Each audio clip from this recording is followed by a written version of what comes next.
All right. Hello, everybody, and welcome. I know I normally stream computer science tutorials, competitive coding, stuff like that. But I was thinking the other day, and some of you might be aware that of my projects, in fact, we can go ahead and do this. I have the commands pulled up here, so if you do OSCS, that actually sends you to my CodePen where there is my project open source computer science. However, and this is also in my About tab down low on my Twitch. I have all my projects listed. I try to keep that up to date. But anyways, you can go to this link, or I guess it's here on this. But anyways, you can go to this link to my CodePen, and you can see what we have here. We have GED Prep. Also, I added that to the GED command. So if you're ever curious as to what the GED is, I just have a little thing here from Nightbot. So Nightbot will tell you that in the USA, a GED, and I believe it stands for Graduation Equivalency Degree or Diploma, I'm not sure, and I haven't found it on the GED website yet, but anyways, it's the equivalent to a high school diploma. So in the United States of America, you have to either have a high school diploma or, since you can drop out of high school for whatever reason, it doesn't matter. I mean, at the end of the day, you can either get your high school diploma or your GED. So, um, yeah, and I actually have friends that they went the GED route. They didn't really succeed in high school for, again, whatever reason. Doesn't matter. We don't care. But this is important because you can't take college classes without one of these two items. And this is recognized. Let's pull up the actual website here. Well, this isn't the home page. Here's the home page. So this explains a little bit about it. You can create a free account. You can do practice tests. You can, let's see. Yeah, it just has all the information you need about the GED. So, and that is, we'll just go ahead and throw it here. It's just GED.com. So https://GED.com. And that will let you get to here. And let's see. Actually, let's try to get here. Let's study. Let's see, practice test. Okay, so that's where you go. So under study and practice test, that should bring you. Oh no, never mind. So this is a paid practice test. Why would they make you pay for practice tests? Anyways, I'm still familiarizing myself with actually what the GED is, and I'm actually going to reach out to a couple of my buddies that would probably know a little better, that actually went through this, did the process, went to a testing center, or it actually looks like you can do online testing. Let's see, about the test, online testing, you schedule a test. If it's anything like the ACT, which again, that's a US specific test, the ACT and the SAT are used to get into college as well, but you can't even, I don't know. So it's twofold, and this is actually going to be the first video in a series of a few probably. As I'm not even close to done with the actual practice test of the GED, I'm trying to provide a walkthrough tutorial. For now, I've got most of math and some of science. If you're to go to this page and start scrolling down, you'd see like the layout there is there, the framework is there, but the actual information, I mean, like right here, I just got stubs. But the math part is close. Anyways, I digress. I would like to direct your attention to this new page on OSCS as well. And this is my Brainstorms page. So I should put that link in there. Well, I mean, really just going to my CodePen, you have access to all of these different projects, all of these different links. But let me go ahead and throw it in here. And I always have to change the pen part to full, because otherwise it'll try to go into this mode, which you see on the screen right now, like with the, let's see, yeah, with the pointer I can point, we have this section, this editing section. Whereas if you go to full, and don't worry, I mean, you can't edit it unless you're logged in as me, so I don't even know if it, I guess I should test that and try to go to it in a private browser, or maybe as someone else or something, so they don't know it's me going there and see what happens. But either way, this link will get you there. It's that gibberish, that hash that they throw at the end, and then full, and then my CodePen at A-Rye, of course. So Anyways, but I added this brainstorm page to just kind of keep up to date of what's going on because it's actually been a couple weeks since I've streamed. I've been itching to do some more coding and bot programs and all that good stuff, and I've also found a few flaws in my coding game Playgrounds. So I need to fix those as well. However, this just I don't know. You can't even get to the university level without doing things like the GED and the ACT. So that got me looking into this. Then I realized like I could make a tool. I could make a tutorial for this. So I did. And also, here's my project, the hand raise. That would spend a long-term goal of adding web resources for all kids, K through 12. Again, in the U.S., that's kindergarten, but really these concepts could be, important worldwide. Anyone can learn from them. Anyone's kids, and that would be just really cool if there were these resources for all the kids to learn. So, anyways, we've got the K through 12 level, and then of course I started off with something nerdy. I mean, I was just thinking about Star Wars, Star Trek. Yeah, because I'm trying to, get to the point where I can explain it too, and just. But that's again, this is just a brainstorm page. These are all my projects and like things. It's not really. There's not a whole lot on it yet. But anyways, we do have the GED stuff here. So there's this whole section for GED. Here's the site. Here's the practice tests. Here's a Twitter for the GED testing. Although I don't think you're gonna have to get that involved with the GED if you don't have your high school diploma. These tests look pretty straightforward. I mean, I wouldn't say easy because I've been studying for well over a decade, just computer science alone. And before that, I was an engineering student. I did the ACT twice. I actually got a better score when anyways, we won't get into that. But these are the things that you need to get to a university or college classes. And honestly, I don't know if community college. I believe they require these as well.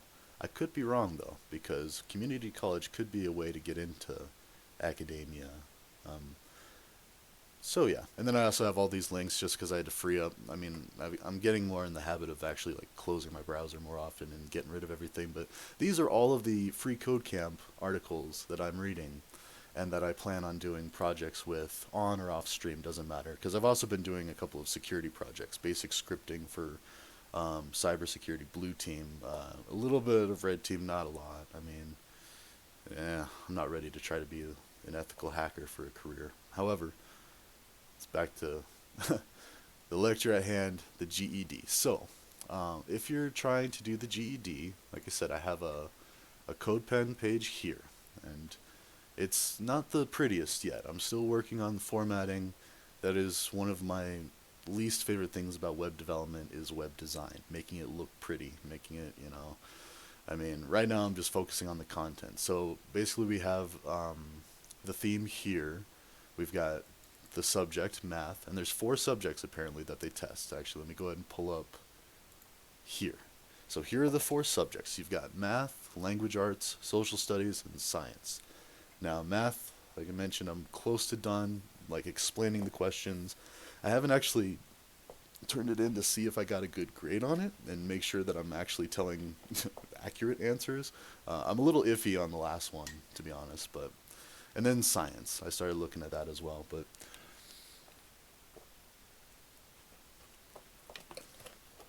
I mean, I glanced at language arts and they're a lot bigger, but well, so I'll probably do a separate stream later on for that.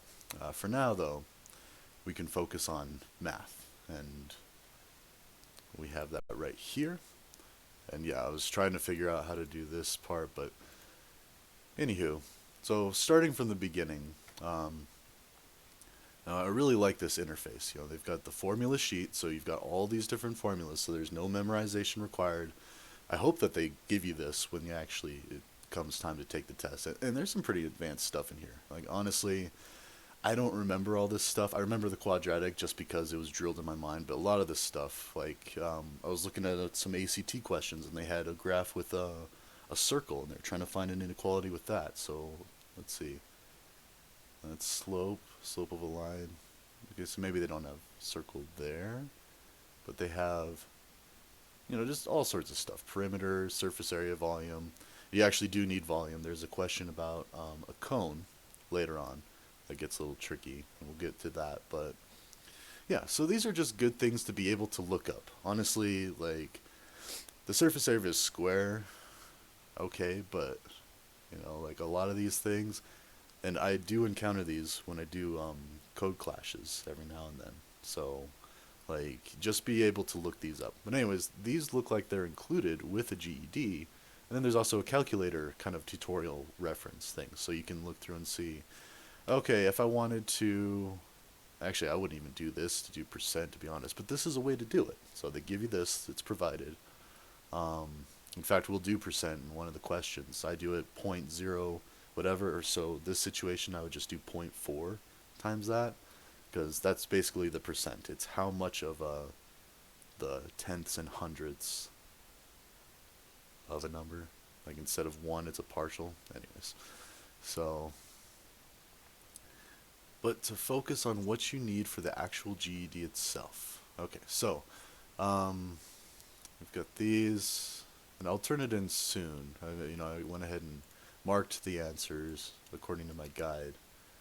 But yeah, so you can go through. This is where it gets a little tricky, so I'm still trying to figure out a way to include a picture of this. So I figured these videos would be great. So we'll do that. There's 3 questions about the trees. Um, then there's a graph thing. So, and then here's that cone I was talking about. And let's see, this one.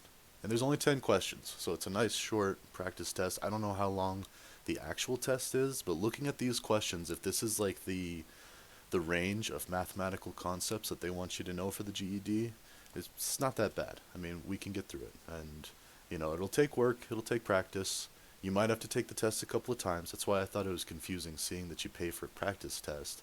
I would just take the test at that point. I mean, because you still, even with good testing strategies, which I'll talk about those as well, you still have a good chance of passing it, even if you have no clue about some of the questions. Like this one, I could totally miss this one. As long as I get the other 9, chances are I'll probably get my GED, or at least for the math section. So, but yeah, this one's confusing, so we might have to take some time with that. But anyway, we'll go through all of these. But let me go back to the Codepen that I have up for this. So the math section, this is just the current scheme. It's definitely subject to change. I've got the question in bold, so you can read it, and then I have a summary of what I think. So it's good to think about problems in a different way. Like, what are they actually trying to say here? What do they want from me? Like, what are they asking?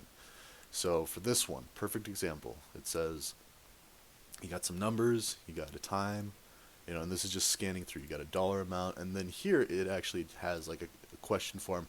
What was the rental cost per hour? Okay, so that seems pretty straightforward. But already there's a little trick, a little diversion. So 9 a.m. to 4 p.m. So, and yeah, or let's see.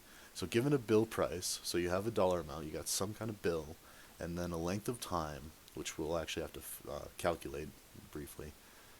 Give the rate at dollars per hour for renting a piece of equipment. And it's important to specify which unit of measure you're doing. Otherwise, yeah, as I write it down here, if they wanted a rental rate per minute, then you would have to adjust your hours into minutes, or the other direction. If it was days, you would have to calculate, okay, well, what is a day? Is it 8 hours? Is it 24 hours? And like how many days do I have with the hours provided? Now, granted, this is actually 7 hours, and I break it down here. If you think about 9 to noon, that's how I usually break down times, is 9 to noon, so that's the 3 hours.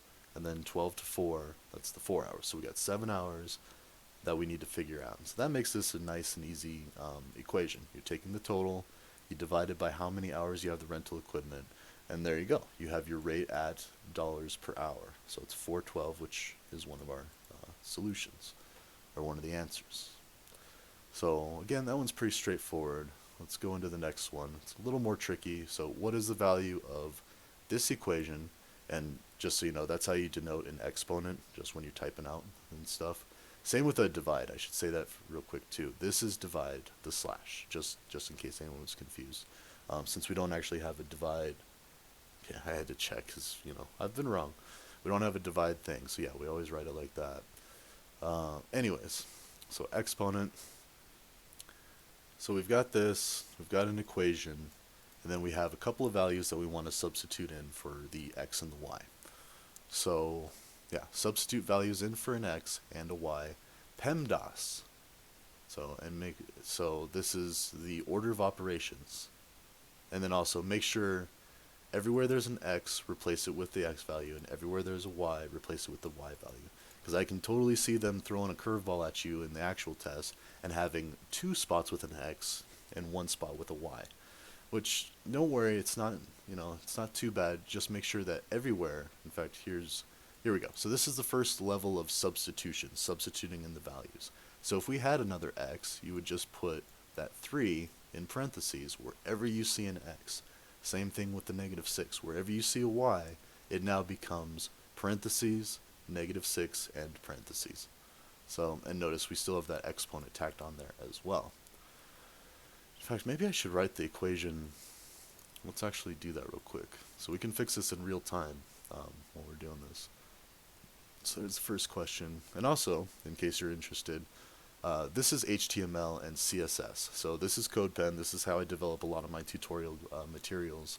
So you're actually learning a little bit of web development, more web design, like the lighter version, when watching these. But anyways, so if we go down to the next question, we have here. So I'm actually going to add in the original equation, just so you can see side-by-side comparison.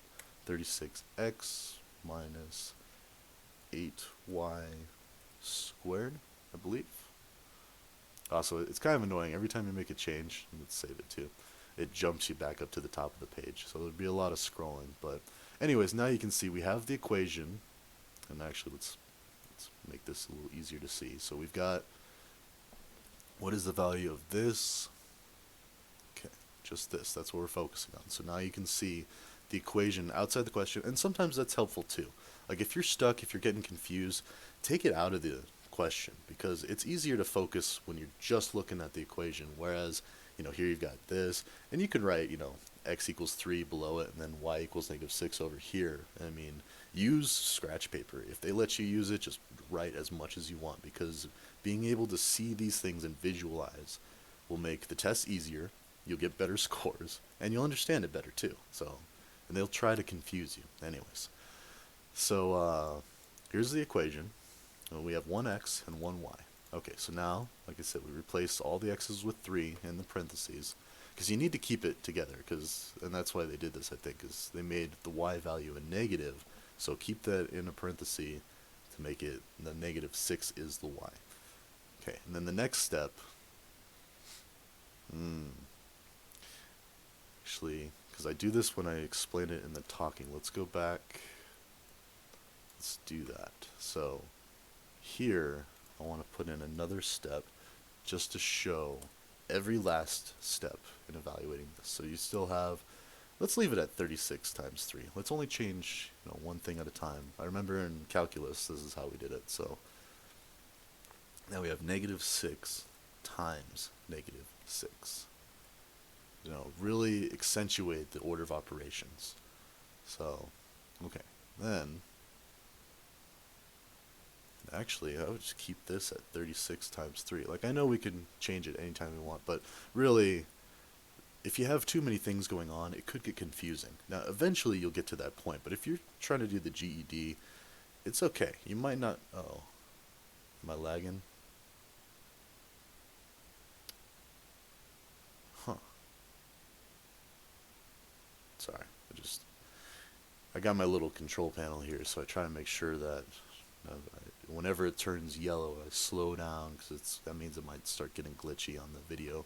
And of course, I'm going to upload this to YouTube, and this is probably where you're going to be seeing this video, is from the YouTubes. But anyways, yeah. So the reason I'm doing it this way is because you want to, when you're starting out, and you're just starting to learn this stuff, you want to focus on one piece of the equation at a time. You don't want too many things changing.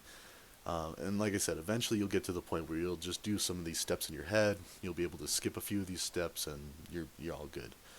But in case, and also, if you've got extra time, go back and double check your questions and go back through your steps and make sure that you didn't make a mistake. Because another thing that they like to do is, let's see, here's some answers. They'll make the answers similar to different parts of it. Like, let's see, like negative 288.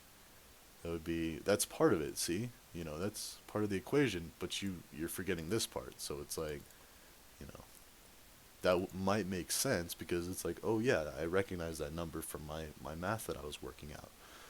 However, it's the wrong answer. So, anyways, let's see that. And now we've got to simplify two terms that are multiplied, two numbers being multiplied together, and that gives us 36.8. 8 times 36 gives us 288, and I believe they let you use your calculator in the test because they give you the, let's go back to it, they give you this, the calculator reference. So, yeah. And I need to read more into the actual directions. Maybe even take the test. I don't know. If it's not that expensive, I might just do it just to see like how spot on we are with this. That way you can have all the maybe not. I mean, granted with looking at all their stuff, let's see. They've got a lot of tools. And hopefully after watching these videos or doing a couple practice tests or whatever, you'll just nail it the first time. You'll be all right. So, and then you'll move on to the ACT, which is much harder. At least in Colorado, we do ACT. Might do SAT for, I think that's East Coast. Anyways, you'll have to do another test, basically. So, anyways, we have this here. So we're following order of operations, parentheses, exponent. Oh yeah, and I do, I explain that here. So let's go to the nice, friendlier way of seeing this. Okay, so I wrote down here, we've got PEMDAS. So that stands for parentheses, exponent, multiplication, division, addition, and subtraction. But you should really think about this as parentheses, exponent, multiplication or division, addition or subtraction. So those are the levels that you can evaluate your equation at. You start at parentheses, then you go down to exponent, then you go down to any of the multiplication or division that you can see throughout the thing. And you can evaluate every single instance of the multiplication or division. So for here, we have two instances of it. I mean, once we've evaluated parentheses and exponent, that's what these are, parentheses and exponent. And actually notice that that is kind of, like, this can be written the same as negative 6 times negative 6. So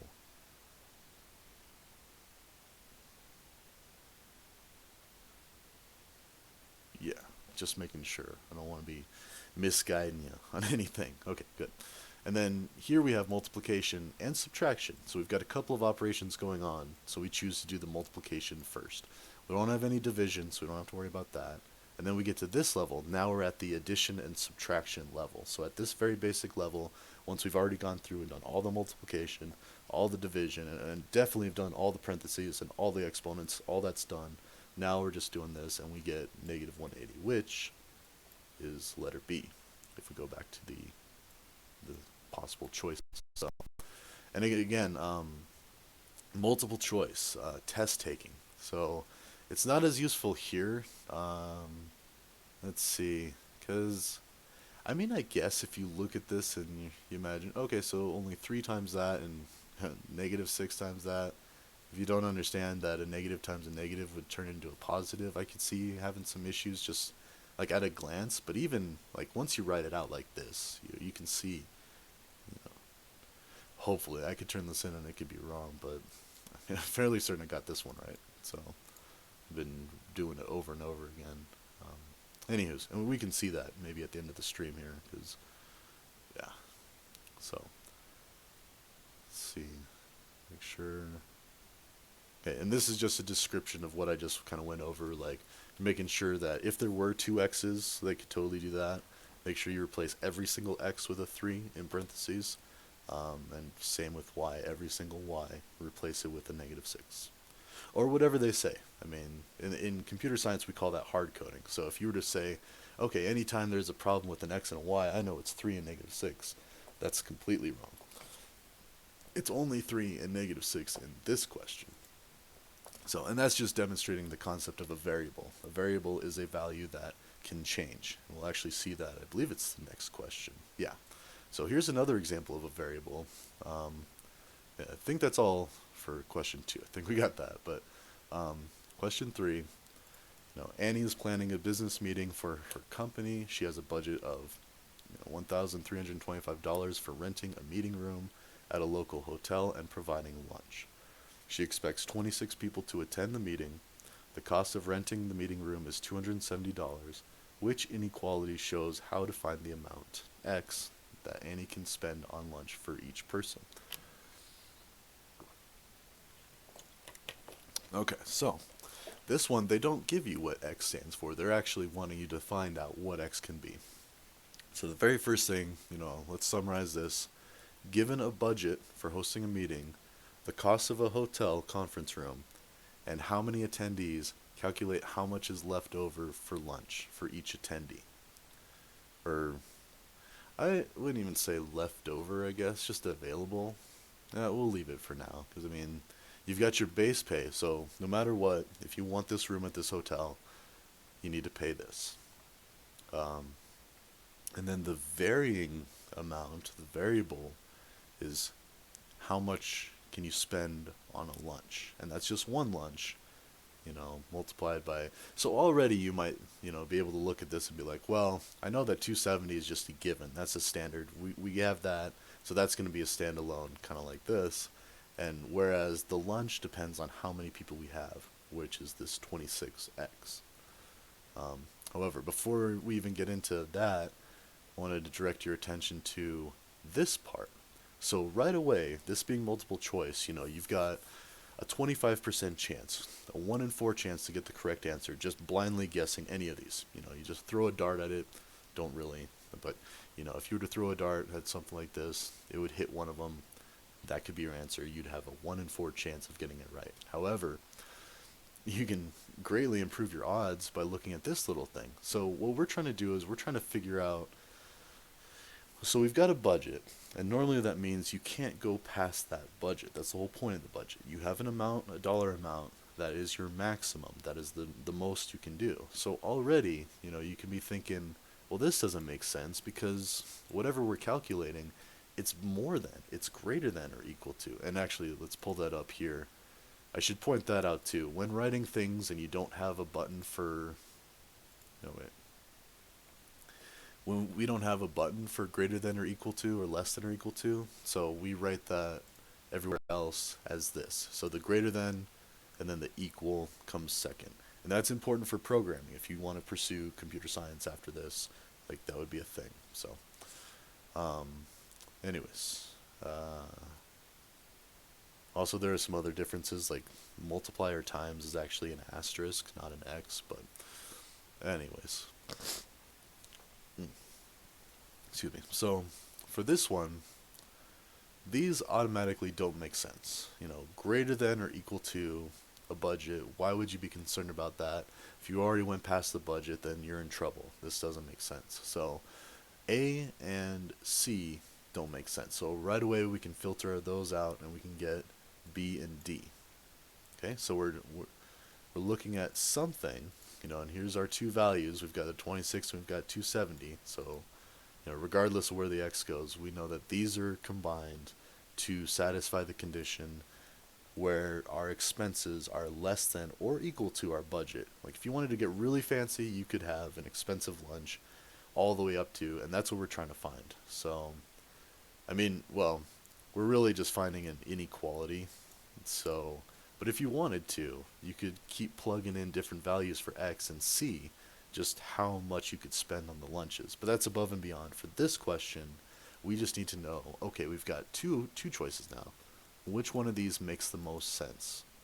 So, we know that 270 is the cost for the meeting room. Let's see right here. The cost of renting the meeting room is 270. So that doesn't change. It's one room, one instance, and you could even write it as 270 and then in parentheses a 1. Although that wouldn't make a lot of sense. You could do it for your own understanding until you get comfortable with it, but you won't see that a whole lot, in the real world. But that's what's going on here. This could be seen as 1 times that, and this one, there's 26 people. So, and since that's the only thing that's different between these two possible answers, I would go with question or answer B. So, and I explained that in here. So think about it as if, and say instead of 26 people, you had 30. So now you need to calculate, okay, I need 30 lunches. It's going to cost me in my expenses 30 times X. Or you could even go down to 20. If you only had 20 people show up, and say you were ordering the lunches, as the people got there, for whatever reason, you can have the meeting and then lunch comes later once you know how many people you have. That makes sense. If you only had 20 people show up, then you're actually over budget for what you estimated for this. So now you're like, oh, I just need to order 20 lunches, and this is where you would plug that into 20 times that lunch price. And there you go. And again, this is just my best guess with these. That could be pretty embarrassing if I did these wrong, but we'll find out. We'll turn this in at the end of the video. So, alright, on to the next one. So this one gets a little more tricky. So Dominic earns $285 per week plus an 8% commission rate on all of his sales, or all his sales. If Dominic sells $4,213 worth of merchandise in 1 week, how much will his total earnings for that week be? Okay, and so a summary of this would be given a base pay rate, a bonus percentage based on sales, and the total sales, calculate how much, or calculate the earnings per week. Actually, let me change that. Let's say for the week. So let's scroll down where question 4 is. Nope, that's too far. So, for this week. Oops. Don't want that to get confusing because this changes based on the week. It's based on that commission is going to change every week, so your total sales. However, they're only asking what is Dominic's earnings for this week. So we have a few pieces. We've got the base rate. So already we know it's going to at least be $285. And for anyone who's ever worked a job, especially if you get commission or something, you're calculating this in your head because you're trying to figure out how much money am I getting? What am I getting? And so, boom, 285. That's the base rate for the week. No matter what, if Dominic didn't sell a single thing, it's 285. So already we've got, written right here, 285 plus. Now we have an 8% commission rate on all of his sales. So that means we take his total sales amount, this 4,213, and we multiply it by 0.08 or 8%. And that's another thing that you're going to need to get comfortable with. I know I did a statistics class at a community college in high school, and we did a lot of percentages. You're trying to figure out, and same with fractions, a lot of this stuff. But anyways, with percentages, you just divide it by 100. So 100% would just be 1, and then anything less than 100% is a fraction or a partial part of that 1. So 50% is just 0.5, which is half. So anyways, for this one, we've got 0.08 times the dollar amount, and this will give us our answer. So first step is writing it down like that. We've got all the, I guess you could say equals x. But then it kind of gets a little confusing because you have x as times. So, and again, once, if you go on into computer science and stuff and a lot of other things, you'll start writing multiply as an asterisk, not as an x, just to avoid confusion. But anyways, for here, we've got, this becomes 2 parts. So after we multiply this, and remember PEMDAS, now we've got the base rate plus this commission rate, and that actually comes out to one of the answers, D. Now, and they did a similar thing as before. One of the answers is actually one of the terms in your equation as you're solving this. So, they'll try to throw curveballs because they want to make sure that you actually understand it. You're not doing what we consider hard coding in computer science. You're not memorizing an answer for a specific situation. You're making your understanding scalable to where it doesn't matter what they say. They could say Dominic earns $7,000 per week plus a 42% commission on $5 worth of sales. They could change it all crazy amounts. And if you just follow this theme, this approach, summarize it, make sure you know what they're asking, write down all the pieces, and you might have extra pieces too. They can do that. They can say, oh, and also he has $5 in the bank. Well, wait a minute. is that we're asking for his total earnings. Who cares what he has in the bank? They might try to trick you with that, so be careful. Anyways, in fact, if you go to a university, they trick you. They'll put multiple choice. I did a business calculus class, and they had every time they do a multiple choice test, they'd have all these answers that were really close, or you could get them if you did a step wrong. So, anyways, I digress. For this question, we've got $622.04. And again, if we're going through here, well, that's, yeah, 26 and less than, cool. This one, we've got that. So we're going to see if these are actually the correct answers. And if I'm wrong, that's cool. We'll fix it. We'll figure out where I went wrong, how to not do it when you go to take the test. Okay. So I think that's pretty good with Dominic. Like I said, no matter what they do, they could put any of these numbers, they could change any of these numbers, and you should know. Hopefully they would never do anything over 100%. If they do, that's fine. It's weird, but like 150% is still 1.5. So as long as you just move that decimal point 2 places, it doesn't matter. It could be 3,000%. You're just, I don't even want to think about that. Why would you do that? That's just weird. Anyways, they could.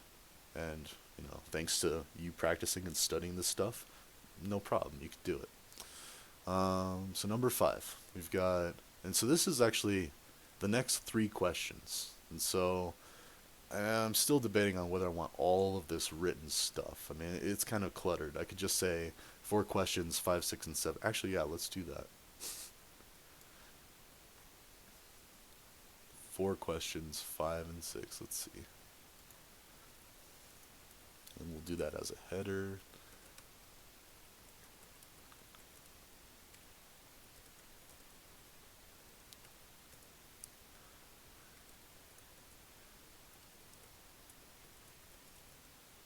Same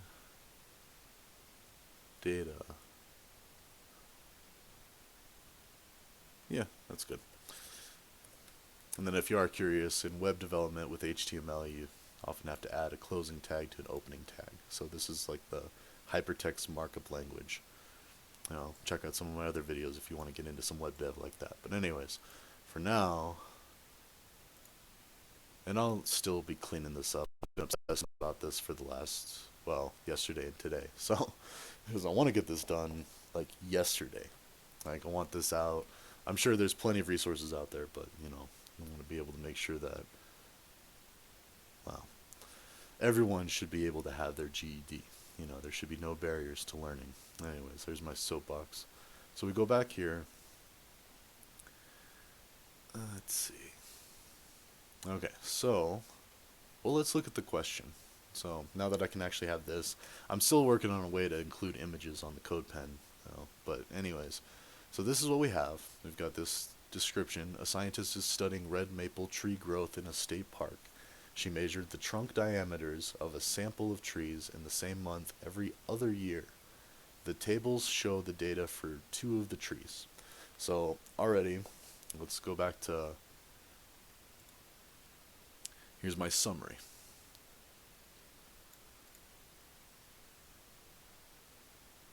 So already, these are the things that I picked out of this. So it's the trunk diameter in inches. So always be aware that radius is the center of a circle to the edge, and diameter is the whole, the complete length. So it's 2 radii.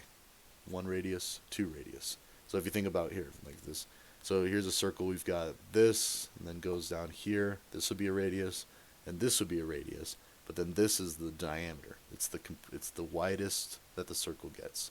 So when you're thinking trees, this scientist, what she did is she measured around the tree.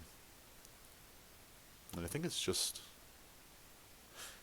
yeah, it's the same trees, plural. So there's 2 trees, and that's another thing I said. So for 2 trees, so looking at, oh wait, that's science. So if you look at this, you've got a table with the years and then the trunk diameters and how they're changing as the years go on for tree 1, and then you've got tree 2. Sorry, I guess it's a little backwards. I'm looking at myself, it's like a mirror. So we've got tree 2 and tree 1. Okay. And then another thing to notice, and I mentioned it here, notice it's every other year. So one of those things that they would do to trip you up, let's just throw in an odd numbers, you know. Let's see.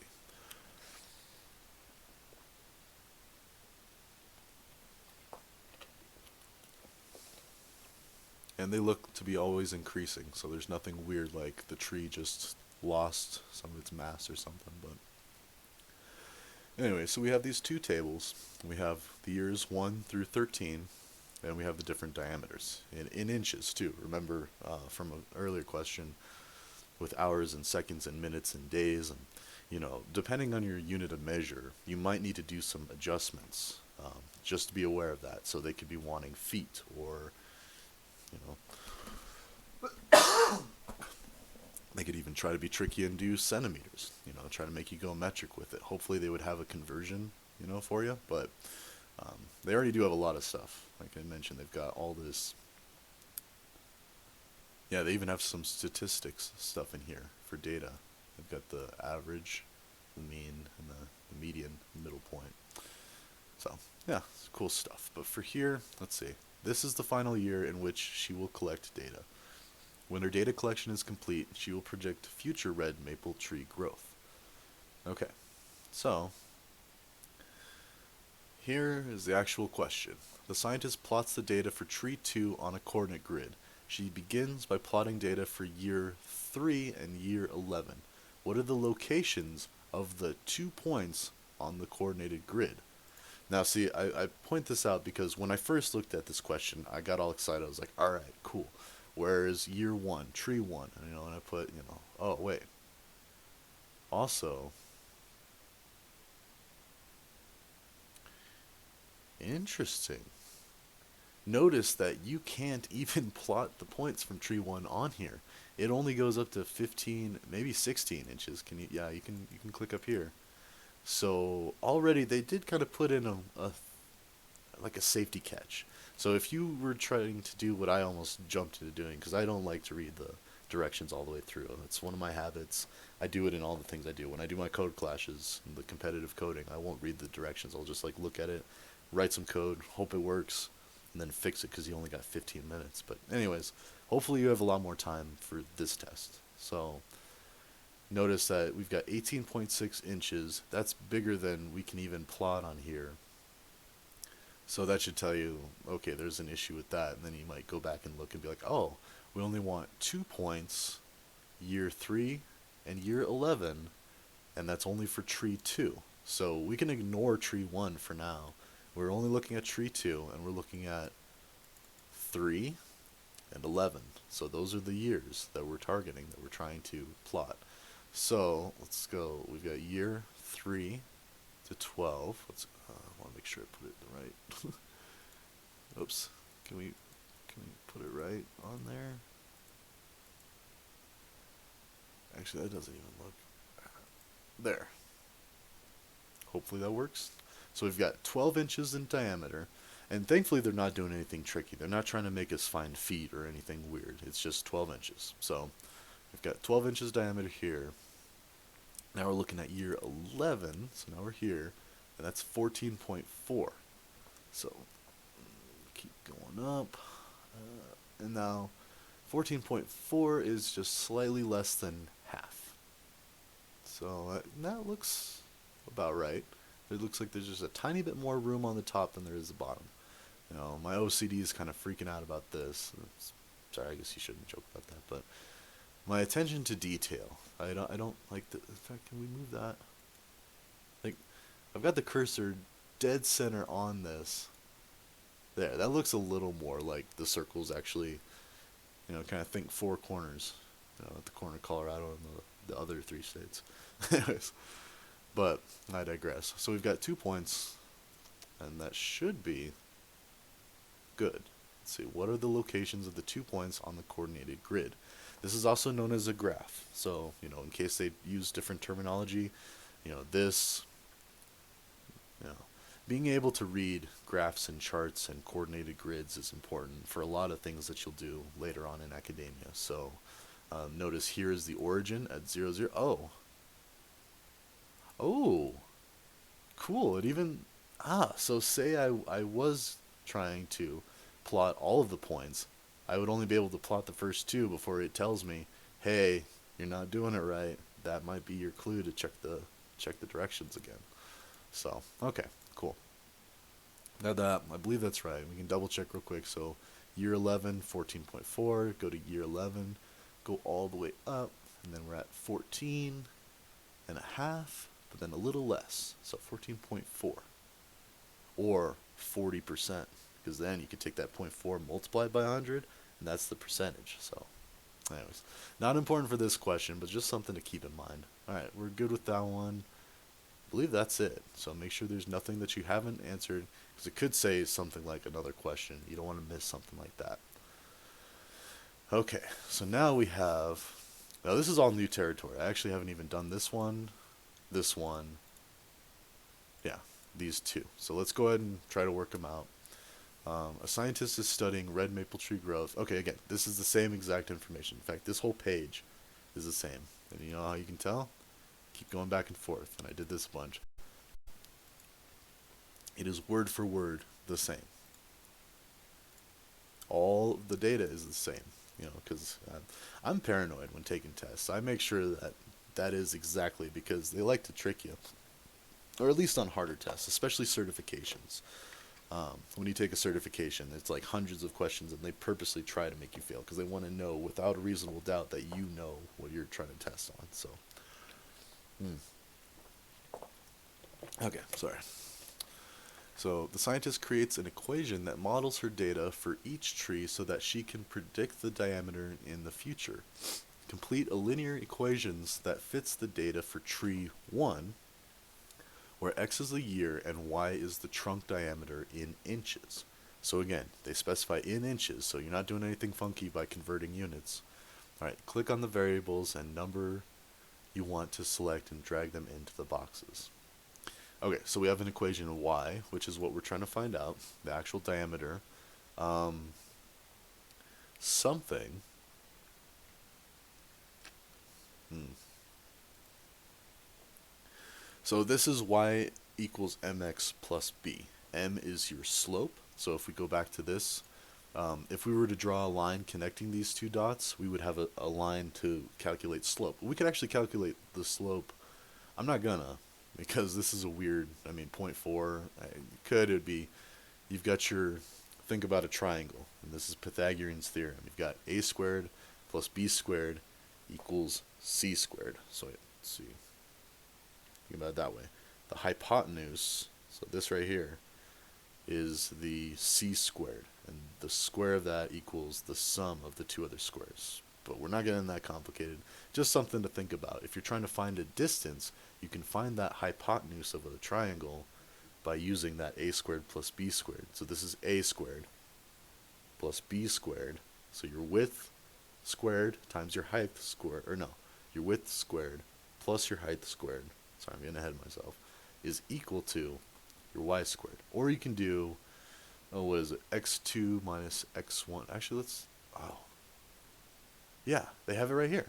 Here's your slope. This is what I was trying to do, and this is what I was saying, y equals mx plus b. So again, oops, bada bing, they've got these directions for you. So slope of a line is this, and that's the m that you try to find in your y equals mx plus b.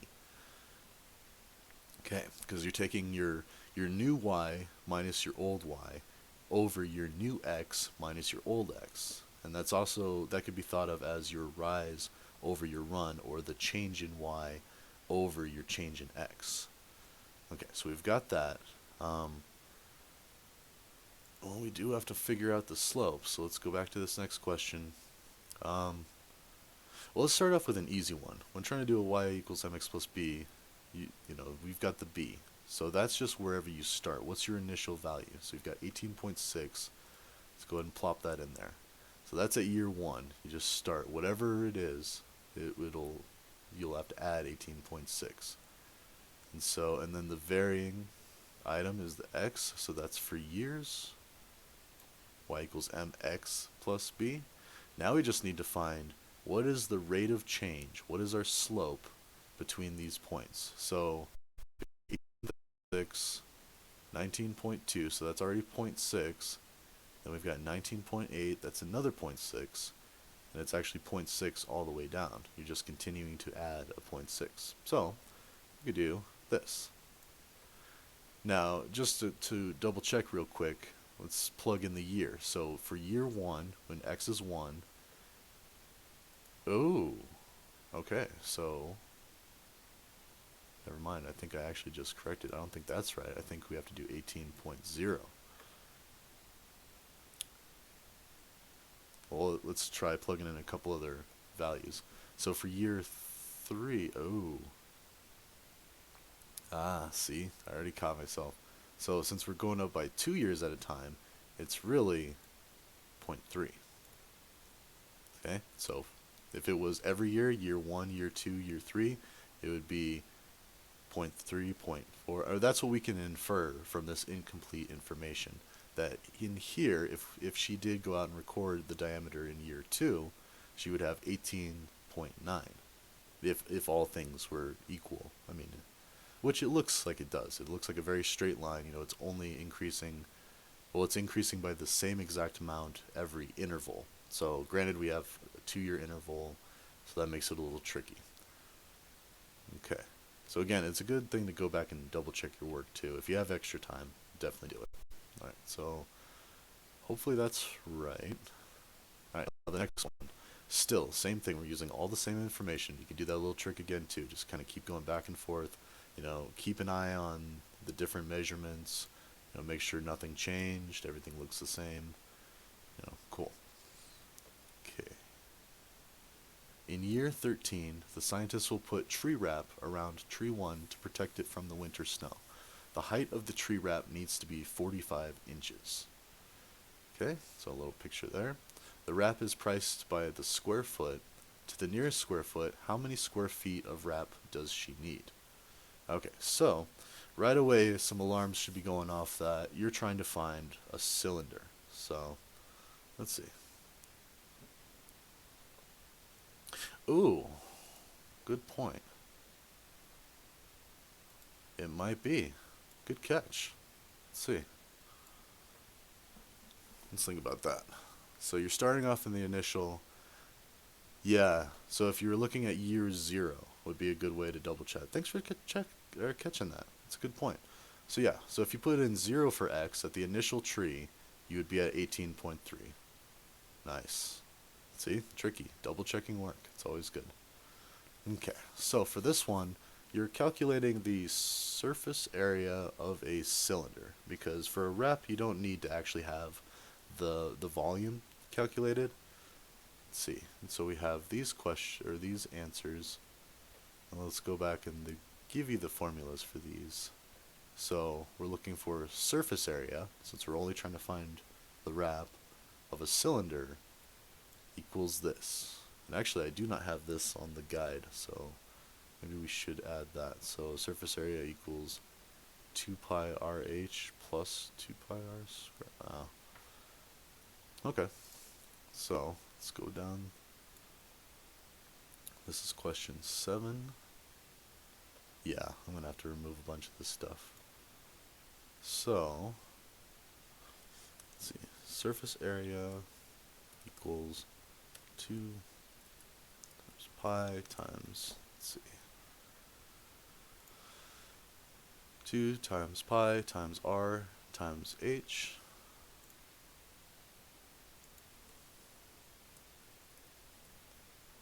plus, and then what was that other part? Oops, science. 2 pi r squared. Trying to figure out why that is. It's been a long time since I've done geometry. 2 pi r h. Well, either way, you don't necessarily need to understand why this is the equation as long as you follow the equation. So we've got 2 pi r h on the left term plus 2 pi r squared. Let's go ahead and put that in, plus 2 times pi times r squared. Okay, So it's just a really complex. Or I could also put it, let's go ahead and draw it a little easier to see. So 2 equals 2 pi r h plus r squared. 2 pi, no, see, it's still a little confusing for me as well. So, and since I don't have the fancy pi symbol, we'll just use p. We'll go ahead and save it because we haven't done it for a while. But so 2 pi r h plus 2 pi r squared.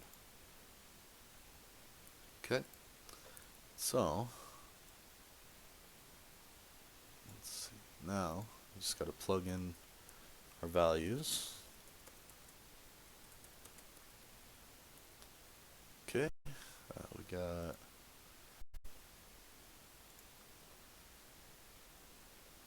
alright, so 45 inches, the height is the easiest, so let's go ahead and plug that in. So surface area equals 2 pi r times, what was it, 45? I think, yeah, 45 inches plus 2 pi r squared. And we'll just leave that for now. Okay.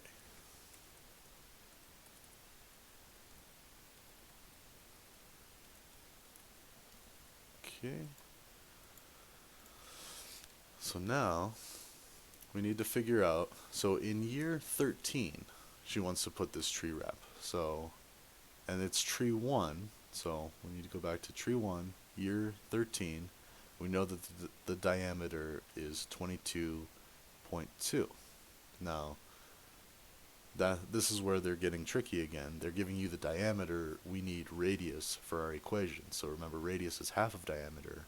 So we're going to plug in 11.1 for wherever we got r. And we have r in 2 places here. So now our equation would look something like this. We got surface area equals 2 pi, so 11.1, I think, yeah, times 45, oops, plus 2 pi 11.1 squared. Okay, so now let's say that again just to make sure. Yeah, so 11.1, half of that. I think we have everything we need to do, and actually I've been doing these just on my phone calculator. Let me go ahead and do this step by step. So let us do,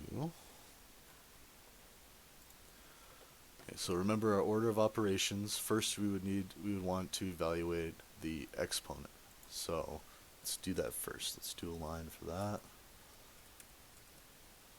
Okay, and SA equals, everything else is the same, 2 pi 11.1 times 45, oops, and then add 2 pi. Basically this can be thought of, and we'll go ahead and write it this way again, times 11.1. So just so it's a little easier to visualize, and 11.1 times 11.1 is 123.21. So let's go ahead and just, actually, let me just copy this whole section. Yeah, do your web development smarter, not harder. There we go. So 123.21. There we go. So now, let's go ahead and keep going on down the line. So now let's multiply 11.1 times 45. So we'll get this down. This, oops. This changes to 499.5. Okay. So we got surface area equals 2 pi times that plus 2 pi times that. Okay. And keep going on down. So I already have 499.5 in my calculator. You can see here. So I can go ahead and just multiply it by pi and then by 2. Oof.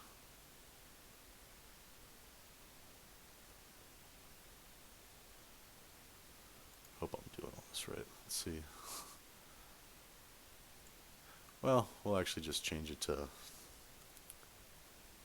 we'll keep it one thing at a time.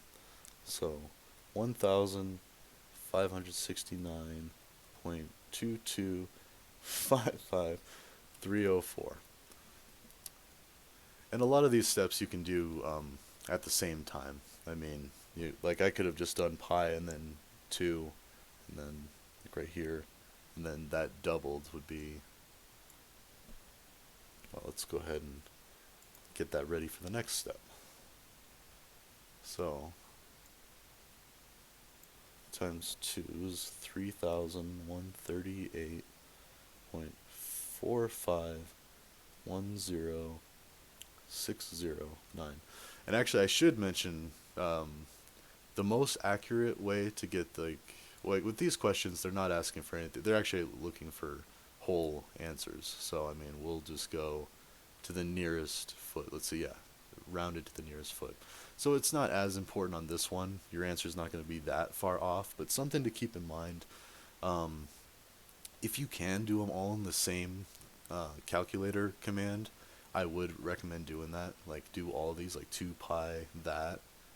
You could even probably do 2 pi that plus 2 pi that. I don't know. Just be careful and mindful of that. But anyways, we have a very precise number here for this left term. Let's go ahead and now adjust the right term. So 2 pi, we'll even do it a couple of times. Let's go back to the calculator. Clear that out. So we've got pi 123.21. So that gets us 387.07563084. So again, another very precise number, and then we multiply that by 2. Whoops. Let's see. Pi times 123.21 times 2. So when I just pushed 2, it just multiplied it by 0.212. Anyways, so now we have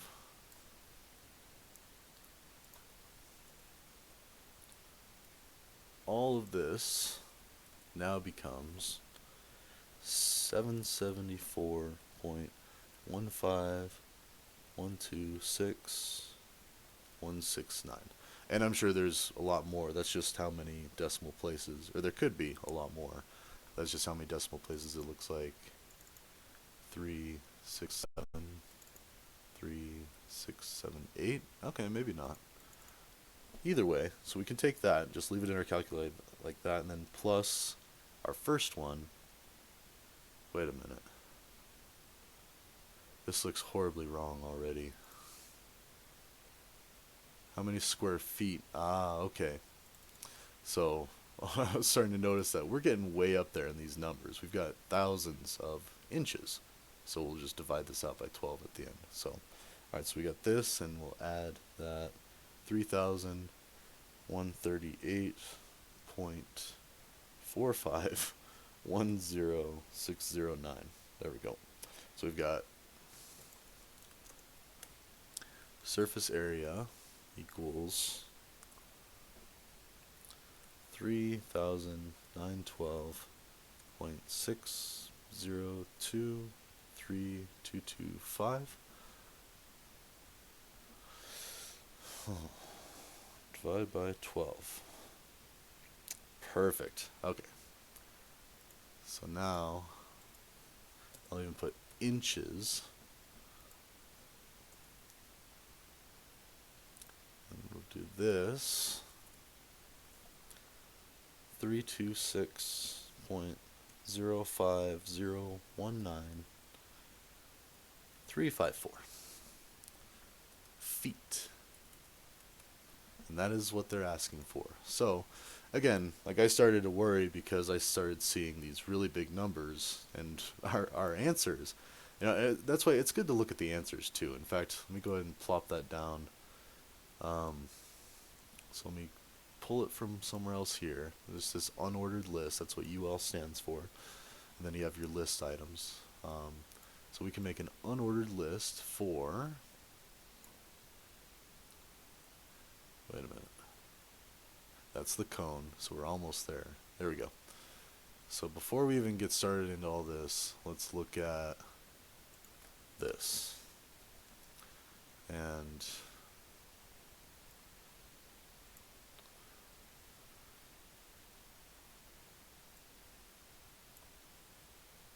okay.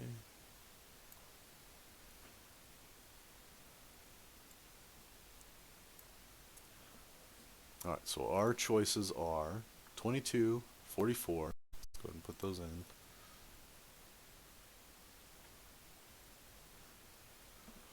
And we also have 121 and 261.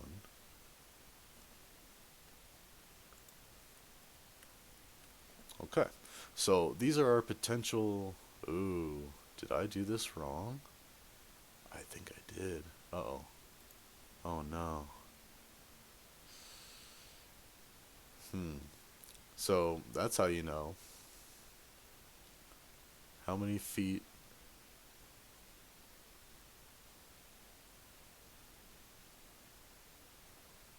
Okay, well.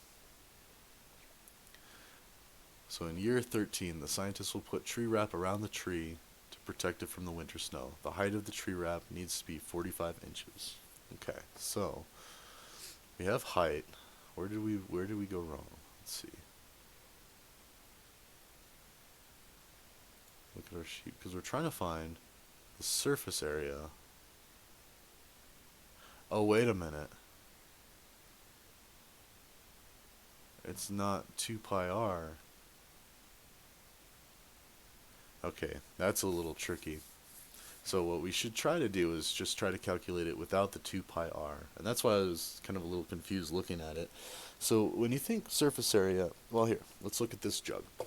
So you've got the surface area of the cylinder, but you also have the top, and you have the bottom. So if this was a perfect cylinder, it would actually come up to here. Like if you're looking at the tree wrap here, we can actually do this. So notice that you don't need the top and you don't need the bottom. You're just trying to find this surface area. So, and again, it's been a long time, several years since I've done geometry or trig, outside of like having to look up every single concept as it comes up in coding challenges. The 2 pi r, that looks like surface area of a circle. So if you're thinking you've got the top circle and the bottom circle, we don't need those. We just need 2 pi r h. So let's try plugging that in. So, and actually let me just see if I can do this. So if I was to do this with my calculator, I'd do 2 pi and what the radius is. So again, we're looking at year 13 for tree 1. So we're back over here at tree 1, year 13. We've got 22.2. So we're going to do 2 pi times 11.1 times, what's the formula again? No, 2 pi RH. Oh, we don't need that. So 2 pi radius, which is half of diameter, times h. So times 45. Okay, so isn't that what I got though? Divided by 12. 261.53 inches. Or feet. Oh. Did I get it? 260. I mean, it's the biggest one. Okay, well, again, we'll see whether we got this right or not. But, anywho, so let me add that in there. And actually, let me go ahead and, the same question. I just copied and pasted all of that. Okay, so we don't need that, and also for 6, let's go ahead and take it out as well. Wait a minute.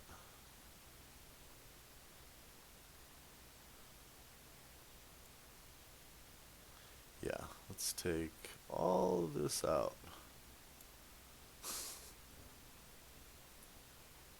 And this is going to be a little hacky, but we'll get it. Okay, so now we have that. We'll change this to a header, H1. Okay, so now it's the question. And now this one, so for that one we were trying to do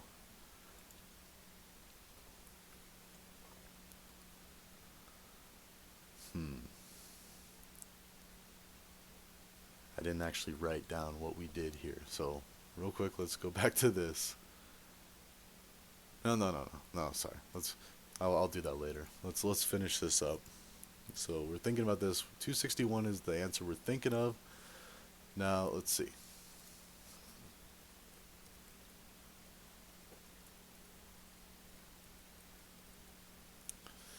Notice that the given formula for the surface area of a cylinder, am I pronouncing this or spelling that right? Cylinder. One of the downsides to doing web development on Codepen is you don't have a spell checker. So before I actually announce my sites, I usually try to run them through a spell checker. But anyways, cylinder, and we've got cylinder includes the top and bottom circle surface areas. So we can leave off the 2 pi r squared part of the equation. Okay, and then that's still wrapped in a paragraph tag. So I'm going to take this off and this off.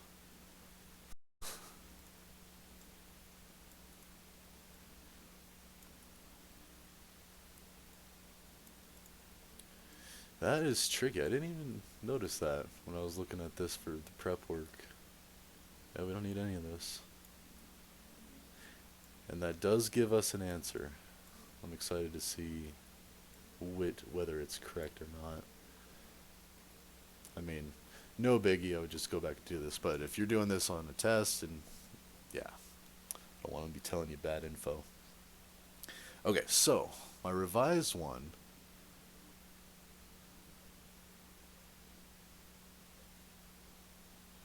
So 2 pi RH. Let's actually just take this step out. So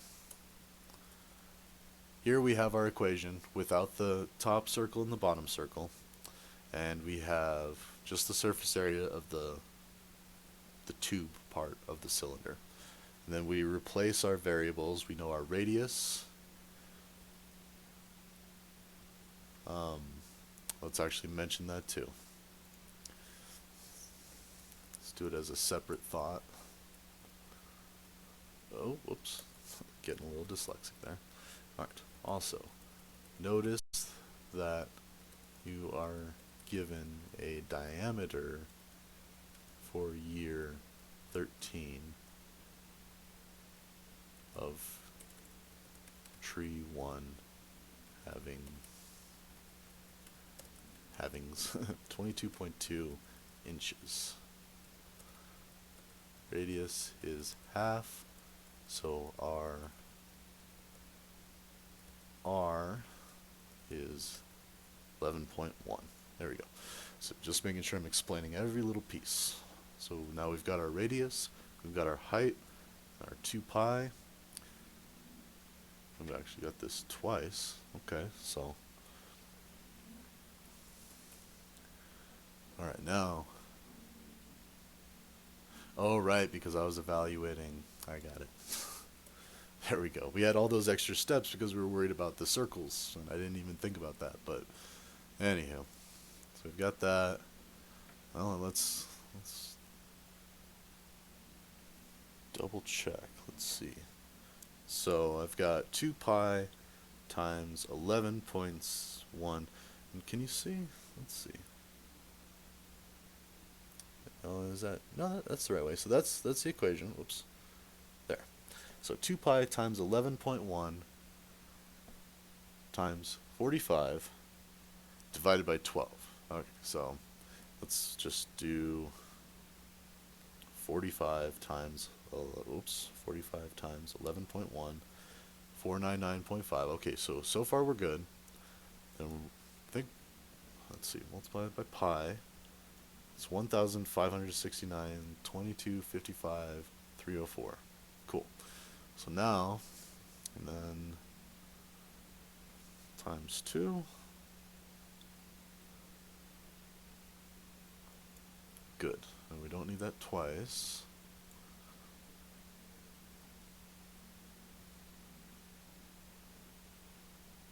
And actually, there. Okay, so we have 3,138. And again, this is what I'm doing on the calculator. Alright, so, alright, now, you can do that in inches. Now, divide by 12. And again, you can just tack that on to the end of the calculator. Divide by 12, and that gives us 261. So this is wrong. 261.53758841. And again, you don't need to worry about this. I'm just putting it in there. In fact, let's even do another level of our evaluation of the equation. Right here saying surface area equals 261 feet. And that being one of our answers, we can go ahead and pull this. Kind of like to match the other questions I've been doing so far. There we go. There, and then 261, so let's take that out, that out, that out. And that is our answer. Still don't feel great about it. That's weird. Whenever I do, I'm always a little suspicious when I get the highest range number or the lowest. It makes me want to go back and check my work. But since we did just go back and check it and account for not needing the top circle and not needing the bottom circle, I think we're okay. Alright, on to the next one. Alright, now this one is a lot easier. So, you give you a few hard questions, then boom, a nice easy one. So, let's see, the graph shows a level of ibuprofen, Y units in a patient's bloodstream, X hours after the ibuprofen was taken. And that is because, okay, I did copy that verbatim, word for word. Alright, and then the level of ibuprofen in the patient's bloodstream increased from this hours to this hours. Okay, now let's see, yeah, so then a summary of what it is. The point of this question is to look at the graph and be able to tell when the values are increasing and when they are decreasing. So, for this one, we have these possible guesses. So even right here, you could just look at any of these. So if we're looking at 2/3, it looks like about there, well, it looks like it's decreasing from there on. So it doesn't look like it's 2/3. Really 0. So if we start from 0, okay, it's increasing. It's increasing, and then once we've reached 2/3, we haven't even gotten to 1 hour, it starts to go back down. So if there was a 1, you wouldn't want, like here, if there was a 1, you wouldn't want that. But anyways, we're just trying to find when it's increasing. And it looks like it doesn't increase later, so, which makes sense. You take it, it slowly builds up in your system as you digest it, it dissolves or whatever, and then it builds up into your system to a certain point, and then it starts to deteriorate or decay or leave your system. So, okay, so it increases and then it decreases. So for this one, we would want to do 0 is where it starts to increase to, well, just 2/3 of an hour, not even really a full hour. Now, I can see why they have 8 in here. That's the total amount of data that we have, so that might throw some people off. 6, that's just weird. It's not really doing anything. I mean, it's still decreasing, but and then 2.5, where's that at? That's a very sharp decrease compared to that. So yeah, the only logical thing would be from 0, from the beginning of what we're measuring, the time taking the ibuprofen, I guess you could say, all the way up to 2/3 hours. So let's go ahead and add that into the written thing. The graph, we can see that data increases from 0, or the initial time we took the ibuprofen, up until 2/3 of hour 1.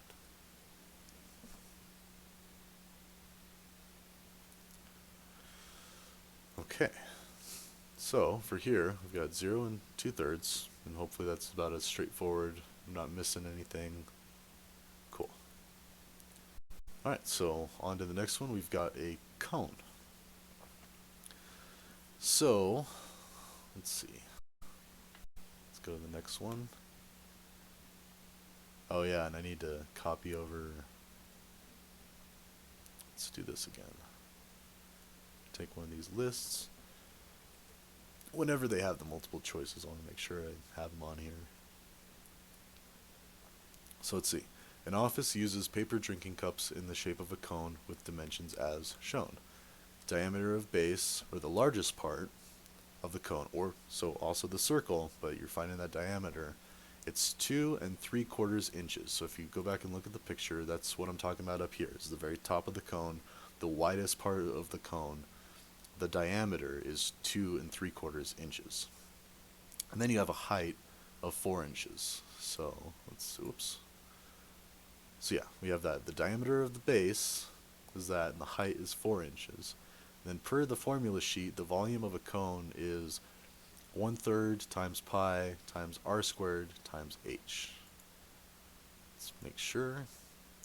And notice that it shows you surface areas in the first column and then volumes in the second column. So don't get tricked. Don't let that trick you, and don't try to do the wrong equation there. So we've got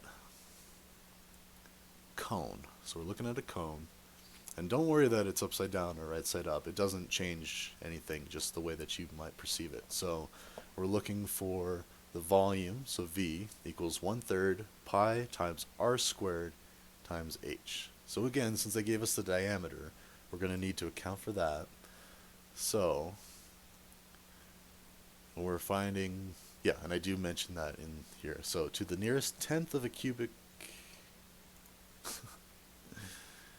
See, again, spelling. I haven't run this through the spell check errors yet until I'm actually done with it, and then I'll do it. I might do it like partway through. But anyways, we've got this.